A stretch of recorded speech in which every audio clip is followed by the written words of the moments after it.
자, 일단 공매도에 대해서 좀 알아볼까요? 그러면 먼저 공매도가 뭐죠? 이걸 공매도라고 합니다.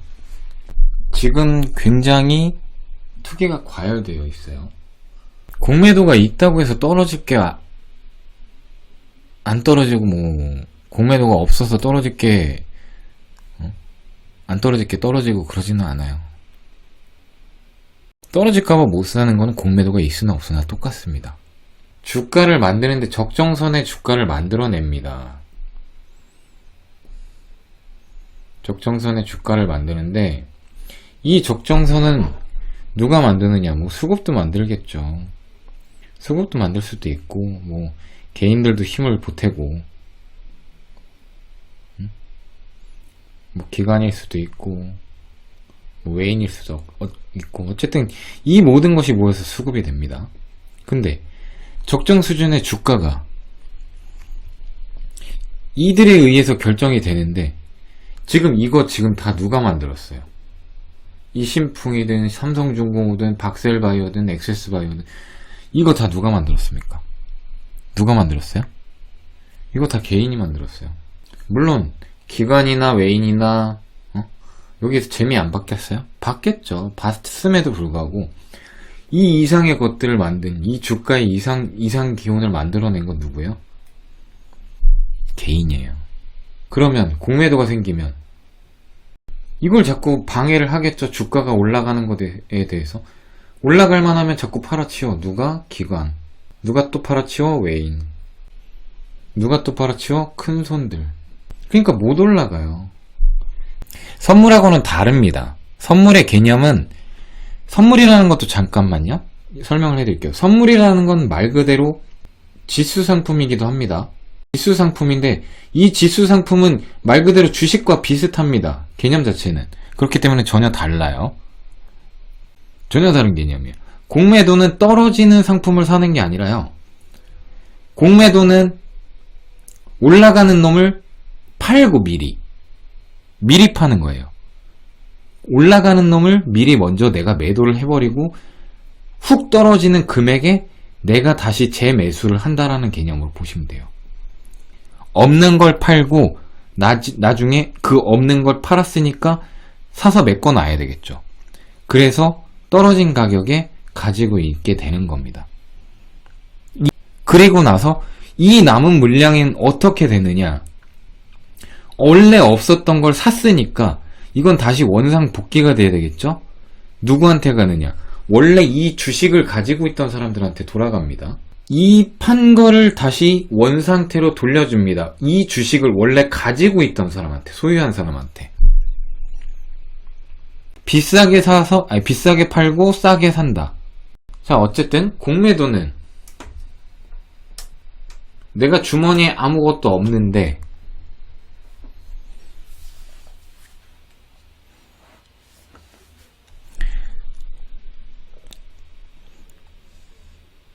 (2만원짜리) 주식을 20개 팔아서 1만원을 40개를 사서 20개만 돌려주는 거죠. 아니요, 똑같이 돌려주는 거예요. 똑같이 돌려주는 거예요. 예를 들어서 내가 기관이 공매도를 40개를 했다. 그러면 나중에 40개를 다시 원상 복귀를 해줘야 됩니다. 20개를 따로 갖는 거는 아니에요. 풋옵션은요, 더블아트님, 풋옵션, 콜옵션. 자, 콜옵션은요, 주가가 상승했을 때, 예를 들어서 이건 6만원까지 갈 수 있을 것 같아. 컷을 걸어놓습니다. 컷을 걸어놓고 목표가에 도달하면 콜옵션이에요. 상승 목표가에. 풋옵션은요, 떨어지는 목표가를 잡습니다. 예를 들어서 3만원으로, 예를 들어서 풋옵션 3만원에 걸어놓고 여기에 떨어지는 그 수치만큼,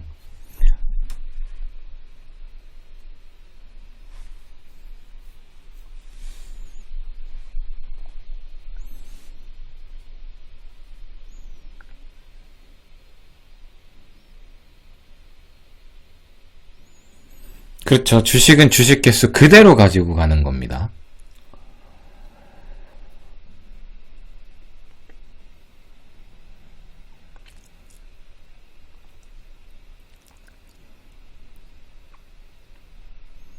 그렇죠. 차익 실현만 하는 거예요. 차익 실현을 하는데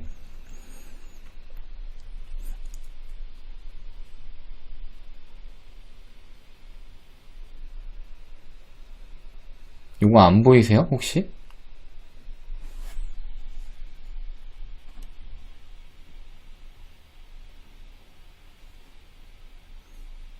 제가 적는 게 좀 안 보이시나?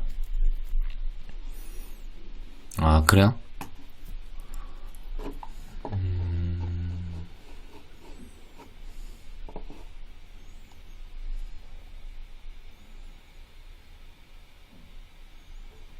화면이 안 보여요?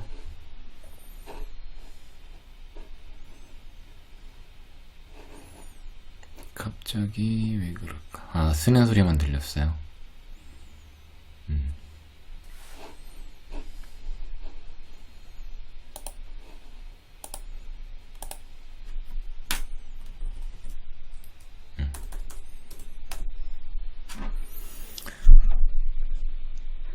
한 주 30만원에 공매도 후 떨어져서 20만원에 매수하면 10만원 이익, 올라가서 40만원 되면 40만원짜리를 30만원에 판 걸로 된다는 거죠.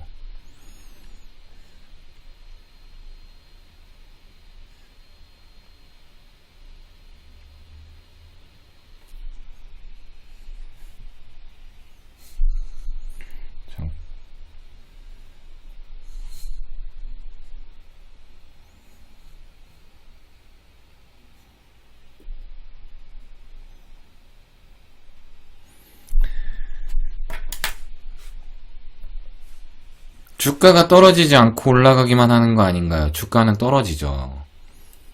자, 보세요. 지금 다시 설명을 해드릴게요.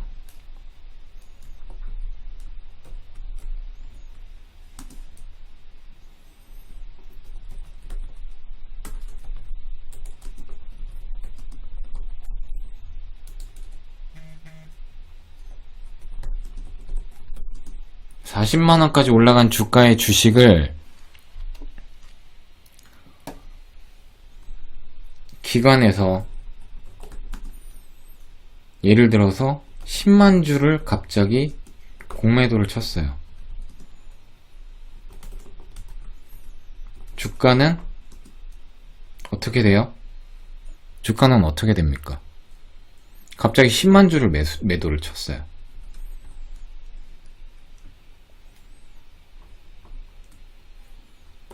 떨어지겠죠? 떨어질 수밖에 없어요. 어마어마하게 떨어지겠죠. 15% 이상도 떨어질 수가 있어요. 그러면 갑자기 주가가 하락하게 되면 어떻게 되겠습니까? 이걸 가지고 있는 사람도 팔까요? 안 팔까요? 갑자기 하락을 하는데.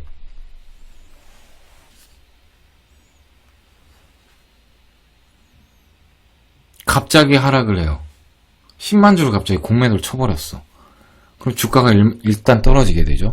그러면 이걸 보고 있는 개인들은 겁나니까 당연히 개인도 매도해요. 그러면 주가는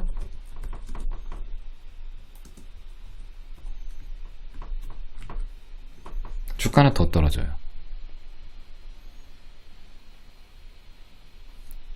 6월달에 FST는 공매도가 없었을 때였어요.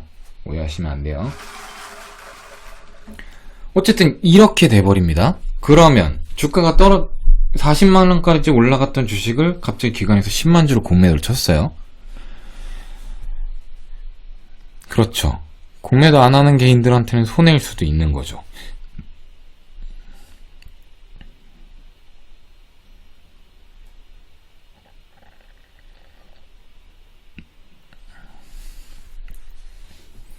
자, 주가는 더 떨어집니다.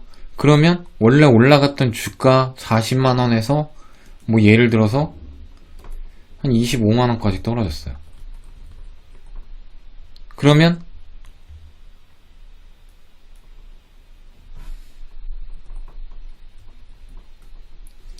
이 타이밍에 매수를 합니다.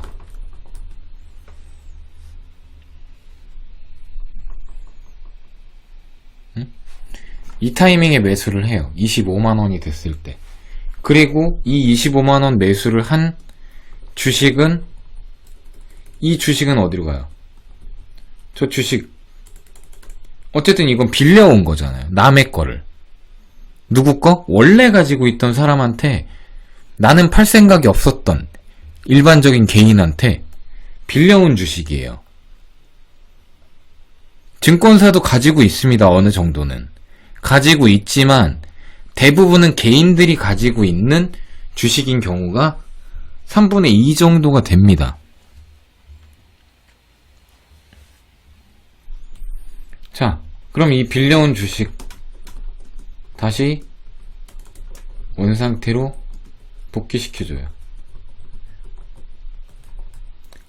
그리고 빌려온 주식에 대한 빌린 값을 줍니다. 그랬을 때 주가는, 자, 이렇게 된 상황이면 주가는 일정 상승 이상은 발생하지 않는다? 맞아요? 왜 그럴까요? 이유는 지극히 간단해요. 간단하게 한번 생각해 봅시다. 그쵸. 당연히 과열되면 공매도 치죠. 상승할 값으로 공매도를 치는 건 아니에요. 상승했을 때 치는 거지. 결과물을 놓고 상승분에 대해서 공매도를 치는 거예요. 달라요. 미리 이만큼 상승할 거다라고 예측해놓고 공매도를 미리 치지는 않아요. 올라갔을 때 공매도를 치는 거니까 다른 겁니다. 과열되면 공매도 치니까 맞기는 맞아요. 맞기는 맞는데 공매도 세력이 돈을 잃으니까 안 오른다고요? 무서우니까 상승이 안 되는 거예요. 왜? 뭐가 무서워? 뭐가 무서워? 또 공매도 칠까봐. 어쨌든 투기 과열 종목 안 나와요. 웬만해선. 이런 것들이 자꾸 생기니까. 올라갈만 하면 자꾸 공매도 쳐. 그럼 누가 그거 사겠어요? 한참 또 안 사겠죠. 안 사던가 사더라도 조금씩 올라가게 되겠죠. 지금 우리 대림처럼 천천히 올라가겠죠. 갑자기 훅 급등 안 나옵니다. 10연상 안 나와요. 그래서 저는 개인들이 제가 자꾸 외치는 딱 이유 이거 하나밖에 없어요. 선매도 후매수 해서 갚아야 하는 거는 기관이지 개인이 아니에요. 선매도를 하는 것도 기관이 하는 거고요. 후매수를 하는 것도 기관이 하는 건데 그 선매도 할 때 개인이 따로 가지고 있는 그 주가에 미치지 않았고 바닥에 잡았든 어쨌든 중간에 잡았든 미리 그 주식을 가지고 있는, 보유하고 있는 그러한 투자자한테 빌려오는 거예요. 최근 급등세가 엄청나게 어마무시하게 미친듯이 올라갔단 말이죠. 그랬기 때문에 그러한 투기 과열이 생기지 않아야 된다라고 해서 자꾸 저는 공매도가 재개돼야 된다 계속 말씀을 드렸던 거예요. 공매도 반대하는 전문가들은 개인들도 그렇지만 전문가들 중에서도 의견이 분분해요. 하지 말라고 하는 사람 왜 그럴까요? 시장 위축 우려, 손해보는 사람도 있고. 공매도는 대부분 급등에서 많이 나와요. 연상에서 많이 나오고. 여러분들이 공매도가 무서우면 딱 하나 어느 정도 막는 방법은 있어요. 뭐냐? 여러분들 주식 그 계좌 찾아보시면 대차 주식 방지가 있어요. 요거 기억해두세요. 주식을 대여를 못 해준다라는 얘기예요. 주식을 안 빌려준다라는 얘기인 거죠. 내 주식은. 이런 방법은 있습니다. 지금 대부분의 전문가들이나 아니면 개인들이 이러한 것들을 지금 설정해두고 있는 상황이에요. 그럼에도 불구하고 못하는 거는 아니에요. 정 안 되면 뭐 대주주한테도 빌리기도 합니다. 대주주한테라도 빌릴 수는 있어요. 못하는 건 아니에요. 왜? 대기업이라고 하더라도 뭐 니네 주가 너무 어이없이 올랐으니까 주식 내놔. 대주주 내놔. 주가 적정선 만들어야 되니까 내놔. 팔아버리고 어느 정도 떨고 놓고 할 수 있어요. 못하는 거 아닙니다. 어쨌든 그런 식으로 설정만 해도 돼요. 공매도를 통해서 내가 분명히 이득을 취할 수 있는 부분도 있어요. 무엇이냐? 자, 이렇게 급등하는 종목이 안 나오니까 주가가 이런 게 안 나오니까 주가가 어느 정도 상승은 하겠지만 대부분 골고루 종목 대부분한테 수급이 들어갑니다. 왜 그럴까요? 급등이 안 나오잖아요. 급등이. 물론 이슈 때문에 급등은 나올 수 있지만 그 급등 나와도 어느 정도 한계치가 있기 때문에 그 한계치 덕분에 위험해서 공매도 하는 것도 가급적이면 많이 줄어들어요. 내가 진짜 길게 보려고 아니면 내가 정말 가치가 있다고 생각해서 매수했던 종목은 어떻게 되겠습니까? 소외돼요. 잠깐 이렇게 된다는 거죠.